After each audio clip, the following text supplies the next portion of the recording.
Dre'Mont, good to see you, my man. How are you? How you doing, Troy? Fantastic.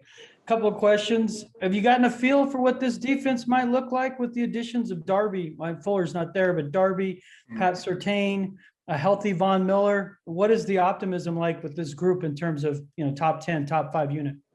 Optimism is huge, given what's on paper. But only thing I can go by right now is on paper. I haven't really got a chance to actually be a part of the defense that much and doing 11-on-11 stuff we'll be doing on defense. A lot of just 7-on and the D-lines doing the individual drills. I can't really see everything. Having a couple Ohio State guys with, I know Jonathan just got there, but Jonathan, Baron Browning, how can you help accelerate their development? I know how much they respect you, given when I talk to them. How much can you help in terms of accelerating their development? I can help a lot. I've been here for it's going on my third season now. I mean, they're close friends of mine. I've always had the numbers. They're my boys. So me helping them along the way is going to be huge, not only for just them as players, but huge for our chemistry. Let's go Kyle Newman, followed by Andrew Mason. Go ahead, Kyle. Hey, Draymond, what's your individual mindset entering this year? I mean, previous years, obviously kind of battling for a role. Now you got one carved out for you. Does that change anything for you at all, or any thoughts there? Nothing really changes on my part. It's more of me able to be more of a leader now. You got some more younger guys in, help Sosa out some, help out Marquise, and help out just like John because he's been in football for a year, and Dion, and just playing my part when the time comes. And with Sosa specifically, I know it's still early here this year, but what kind of growth do you expect from him in year two, and what are you looking for from him? I expect huge change and huge growth, just like I did for myself. I think Sosa's just as talented as I am. He can go out there and be twitchy, fast with his hands, strong in the run. He has the ability to kill. He has the ability to do it all, and I'm looking forward to see his game grow. Let's go Andrew Mason, followed by Mike Kliss. Go ahead, Andrew. Hey, Dre'Mont, good to see you. A couple of things. First of all, you just mentioned becoming a leader more. Who have you learned about leadership from being around the last couple of years? It's hard just to point out one person. We have so many, from Justin Chubb to, Emmanuel back in the day and Ron Leary back in the day. It's just I've experienced so much and been around so many great players and leaders. It's hard just to pinpoint one. And secondly, last year you closed strong with 3.5 sacks in the last 4 games. Was there something that changed down the stretch for you that allows you to be that productive? And how do you want to build off that this year? Nothing really changed. It's more about getting into the rhythm. Football and basketball going hand in hand when you got to get in the rhythm and get a feel for the game. And the more I was able to play towards the end, the more I feel comfortable being out there and just trying different pass rush moves and being okay with it. Let's go Mike Kliss, followed by George Stoya. Go ahead, Mike. Hey, Dre'Mont. I was just wondering, you look a little different, leaner and meaner. Yeah. So far, what did you do this offseason? True, I became a man more. I aged a little bit. 24 now. I really honed into that weight room with my trainer, Jackson. We really went hard. Continue the same thing once I get back to Ohio, and just going to little things I need to grow on. And are you 5 pounds of muscle add on, a little heavier, or? About the same weight, honestly. Okay. Same weight between 280 to 285.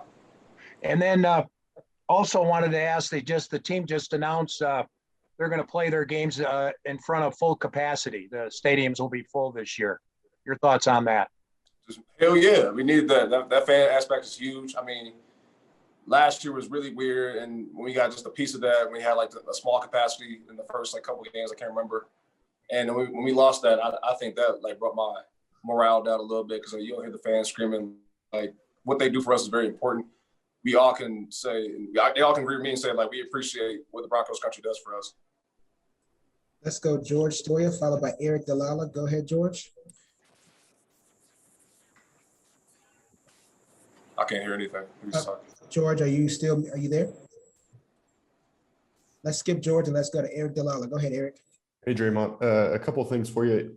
Do you think 10 sacks is within range for you? It seems like an uptick in interior rushers making impacts. I guess, what do you think the impact of an interior rusher can be in today's game, and is 10 sacks attainable? I think 10 sacks is very attainable. Guys like Chris Jones and Grady Jarrett and Cameron Haywood and Aaron Donald made it cool to be an inside guy and be and get 10 sacks. Like, I mean, it's very attainable. I don't expect anything less from myself. I think that's a goal of mine I can reach. I'm going to try to reach it. And so to follow up, you just mentioned those guys. Have you been able to learn anything off watching their film or what they've done that you've implemented in your game? Yeah, you can only watch. I mean, some of the things they do is a little bit too freaky. So you can't do everything they do, and you try to take some pieces of what they do and try to make it into your own and try to pull it to within your own athletic ability. We've got time for a couple more. Let's go Zach Stevens, followed by Arnie Stapleton. Go ahead, Zach.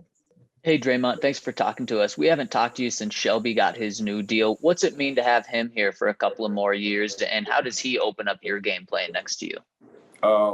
Shelby being very disruptive by himself can open up anyone's game. Having him back was huge for me, especially, I mean, I'm a big person on chemistry and learning how you are on the field together. And I think we found that group together being my third season with them, and just like off the field stuff is very important too. Like the fact that he's here and just being around is super important to me more than it is just on the field. We got time for about 3 more. Let's go Arnie Stapleton, and then we'll go back to Eric Dalala. Go ahead, Arnie. Hey, Dre'Mont, first year you're here, you lose Bradley Chubb right away. Second year, you lose Von Miller right away. If those two guys are healthy and on the field like we expect them to be, what do you think you can do for your game? And what do you figure that would be like to finally have those two guys on the edge, kind of setting the tone for you?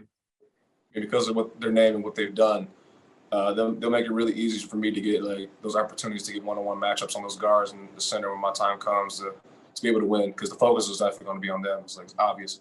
So them being out there together, a lot of money to be made. Let's go final 2, Eric Dalala, followed by Luke Patterson. Go ahead, Eric. Yeah, Dream, I'm not sure how much you've seen of Drew and Teddy so far without a lot of 11-on-11 work, but what are your initial impressions, and kind of as a defensive player, how do you go about a quarterback competition? How much do you pay attention to it, and maybe what do you expect? I mean, I don't give a shit. Like whoever's the quarterback, whoever's the quarterback. I wish the best for Teddy. Wish the best for Drew. I don't know what they're doing. I can't see anything. I haven't been over there, so it is what it is on that part. Finish us off, Luke.